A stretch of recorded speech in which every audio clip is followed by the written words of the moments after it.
Welcome to the In the Box Podcast, Episode 3, dispelling myths and rumors about being a game master for tabletop role-playing games. I am your host, Jeff. I hear this nonsense going around on YouTube again about how game mastering is supposedly hard work and GM burnout is a scary, real thing. The short answer is no, on both counts.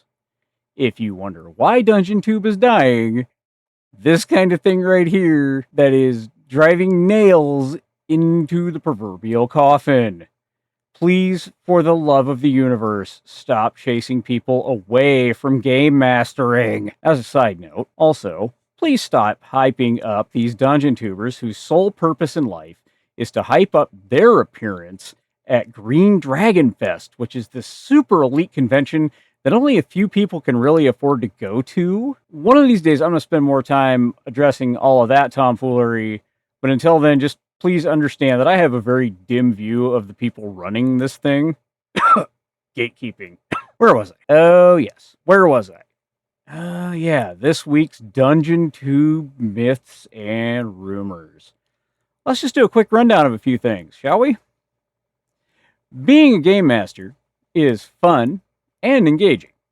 I've talked a lot about this before here on the channel and on my blog, but let me just go over some of the highlights.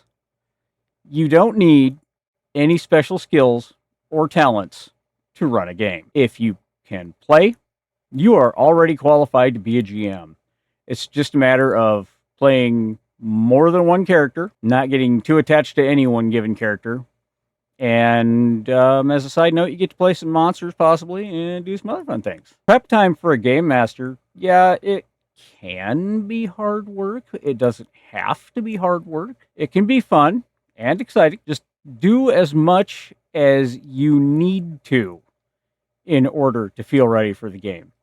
The rest is going to fill itself in. Just, get enough in your notes to go on. I mean, I have literally written out an entire game session on a napkin at Subway.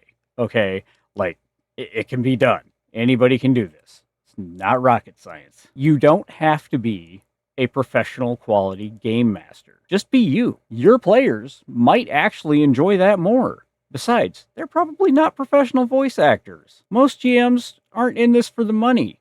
If you're in this for the money, that's cool. Do the best you can with what you have. You do not, and I want to make this one really clear, you do not have to have the rule book memorized. Some GMs don't even allow rule books at the table. In fact, there's one very famous dungeon tuber who is known for that. And yeah, I mean, familiarity with the system helps. I mean, that's always a good thing. When in doubt, make a ruling to the best of your ability and look the rule up after the game. And another helpful hint is GMs can take lots of notes that help after the session. And I have been known to do that. I spend a lot of time writing sometimes just to remember what in the heck I said, because I know somebody's going to be like, well, last week you said that it was here in this village and the other. Oh, yeah, I guess I did. Oh, crap. Well, all right. So we're going to retcon a few things now. So, yeah, take lots of notes if you can. Or record it if you can, if your players are cool with that. Once you get used to being a GM, you can run basically anything, anywhere, anytime. You can walk into a convention, pick up a game, maybe look over a scenario, and rock it with only minimal rules knowledge.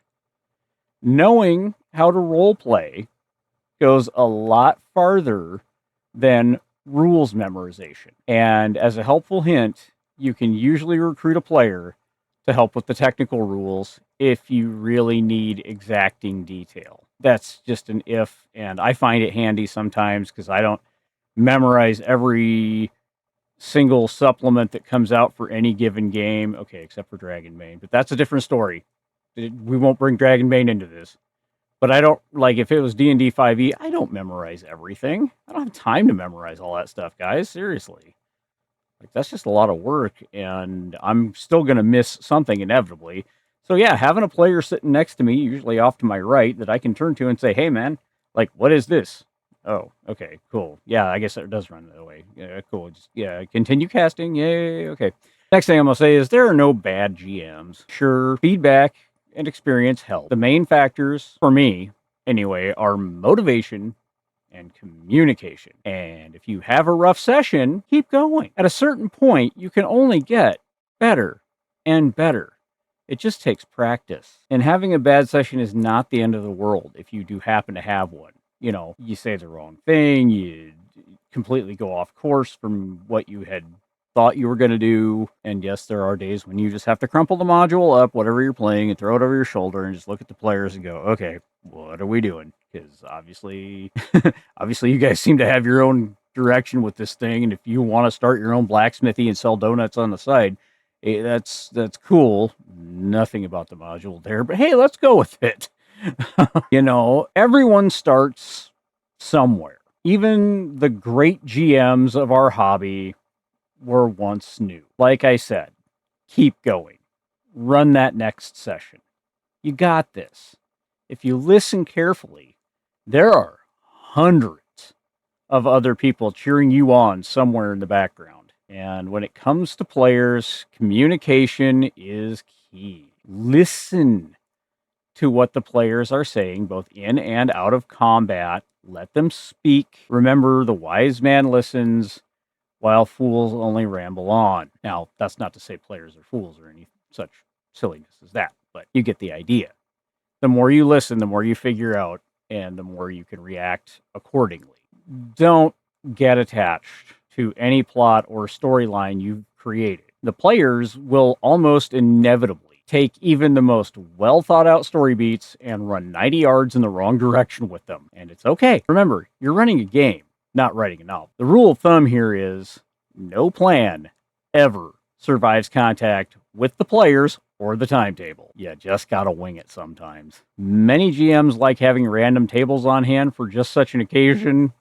Sometimes a random encounter will give a GM a chance to breathe, maybe even get you to the end of the session so you can regroup and prepare for what might be coming next. Rumor number 2 this week that I want to squish is this notion of GM burnout, which is just sensationalized to get YouTube clicks. I have yet to experience true GM burnout the way some of these people describe it. I never get tired of running games. This is not my nature. I love gaming. I love new games. I love old games. I love games, period. Can't get enough. If I ever make a GM burnout video on this channel that completely contradicts about what I'm going to go into, someone please call me out on it. I've talked about this before on my blog.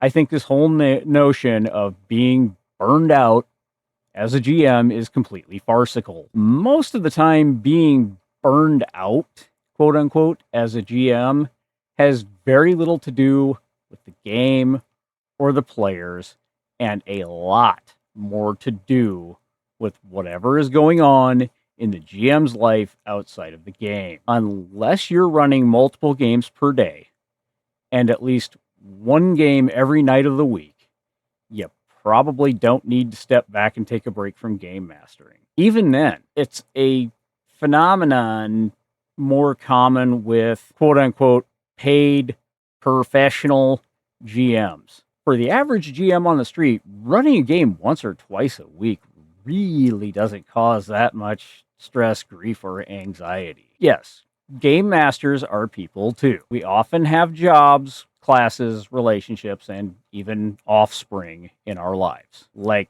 regular humans, or so I hear, we have stress in our lives from these various things, especially the offspring. Most of the time, the game sits on the back burner of our lives. Things happen that are going to put prep time, if not the game itself, on temporary hold. Cars break down. Relatives get sick or worse. Bills need to be paid. Relationships experience strife or maybe end. And there are any other number of weird things that I didn't mention here that could happen out in the real world that cut into our real lives. And yeah, some of that stuff is stressful. Not going to joke. My whole week's been like that. Yes, sometimes that leads to sessions getting canceled or a one-shot being pulled out at the last minute instead of the regularly scheduled game, or an impromptu board game night or social gathering with the group if it's in person. Life happens. It's usually a good idea not to run a game if you're too stressed out to think straight as a human being. Mental health is important. Knowing when to step back and engage in self-care is super important. Knowing when to talk to a professional, such as a therapist, is important. If your group has any sense of empathy whatsoever, they should be cool with you taking a breather. 9 times out of 10, this ridiculous notion of GM burnout, and again, I put quotes around that, is because of things that have nothing to do with the GM's game prep or playstyle. In-game issues are pretty easily fixed most of the time. You can always pull a retcon. You can always just say, okay, well, oops, that didn't happen, or just switch this name with this person and we're good for the most part. You know, there's ways around just about everything. I mean, you can always pull a quantum ogre if you really get desperate enough, and I'll explain quantum ogre in a different video, or a different podcast. But yeah, and you get into player GM interpersonal issues, like you have a quote unquote problem player, or well, just basically somebody that's kind of running off the rails. It's easily remedied. It's all about communication, as I said before. Please, please, please be willing to at least try running a game session sometimes. It's not as hard as it sounds. There are dozens, if not hundreds, of advice articles, tips, and strategy out there for new GMs. If you have any role-playing chops at all as a player, being a GM can be lots of fun because you get to play all kinds of different characters.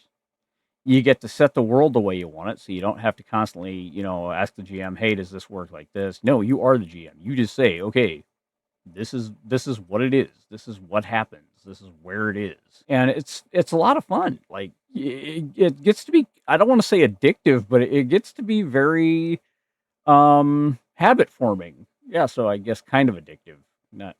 Anyway, we won't go there. But, give it a shot sometime cuz it's fun.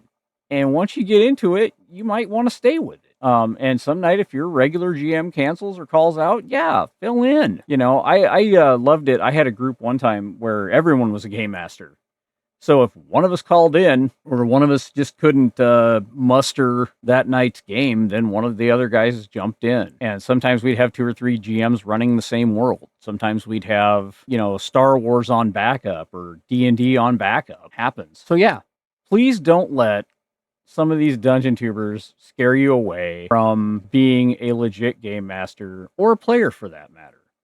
I'm starting to think some of these dungeon tubers are only into gaming for the money. So please do yourself a favor and listen to real GMs that have run a lot of real games. The bulk majority of us are here to legitimately help people, new people, veterans, other game masters, you name it. We're here for you. And on that cheerful note, thank you for being here. Please subscribe to the like button and smash the share, and I'll see you in the next one.